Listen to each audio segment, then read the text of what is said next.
প্ৰেগনেন্সিৰ কোনটো সময়ত অৰ্থাৎ গৰ্ভাৱস্থাৰ কোনখিনি সময়ত এগৰাকী প্ৰেগনেন্ট মহিলাই গৰ্ভৱতী মহিলা সকলোতকৈ বেছি এনাৰ্জি ফিল কৰে আৰু কিয় এই বিষয়ে জানো আহক এগৰাকী প্ৰেগনেন্ট লেডিয়ে গৰ্ভাৱস্থাৰ সময়ত আটাইতকৈ বেছি এনাৰ্জেটিক হয় ছেকেণ্ড ট্ৰাইমেষ্টাৰত অৰ্থাৎ যেতিয়া তেওঁ 12 সপ্তাহ ক্ৰছ কৰি যায় 12 সপ্তাহ ক্ৰছ কৰাৰ লগে লগে তেওঁ ফাৰ্ষ্ট যিখিনি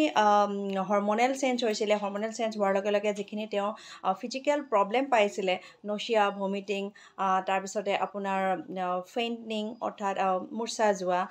তাৰপিছতে বিভিন্ন ধৰণৰ যিখিনি হৰমনেল চেঞ্জৰ কাৰণে ব্ৰেষ্ট টেণ্ডাৰনেছ আছিলে সেইখিনি মূৰ ঘূৰণি গোটেইখিনি যেতিয়া ছাবচাইড হৈ যায় যিখিনি নাইকিয়া হৈ যায় তাৰপিছত যেতিয়া তেওঁ নৰ্মেল লাইফলৈ অলপমান বেক কৰি আহে তেতিয়া সেইখিনি সময়ত অৰ্থাৎ 12 উইকছৰ পিছৰ সময়খিনিৰ পৰা তেওঁ অলপমান ভালদৰে এনাৰ্জেটিক ফিল কৰে কিয়নো এইখিনি সময়ত তেওঁ নচিয়া ভমিটিং অৰ্থাৎ ভমিটিং যেতিয়া নাইকিয়া হৈ যায় তেওঁ ভালদৰে খাব পাৰে ভালদৰে খোৱাৰ লগে লগে তেওঁ এনাৰ্জি শৰীৰলৈ আহে আৰু লগতে তেওঁ নিজকে এনাৰ্জেটিক বেছিকৈ ফিল কৰে কিয়নো যেতিয়া এটা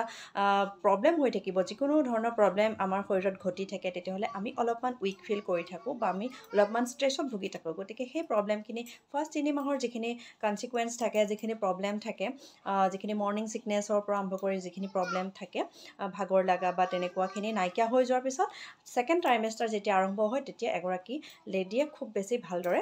এনাৰ্জেটিক ফিল কৰে কাম কৰিবলৈ তেওঁ শক্তি অনুভৱ কৰে বা এটা মনৰ যিখিনি তেওঁৰ উৎসাহ সেইখিনি ঘূৰি আহে গতিকে এইটো হ'ল হৰমনেল চেঞ্জৰ কাৰণে আৰু হৰমনেল চেঞ্জখিনি যেতিয়া অলপমান বেলেঞ্চ হ'বলৈ ধৰে ছেকেণ্ড ট্ৰাইমেষ্টাৰত গতিকে এইটো কাৰণে এগৰাকী প্ৰেগনেণ্ট লেডিয়ে ছেকেণ্ড ট্ৰাইমেষ্টাৰ সময়খিনি সকলোতকৈ বেছি এনাৰ্জেটিক ফিল কৰে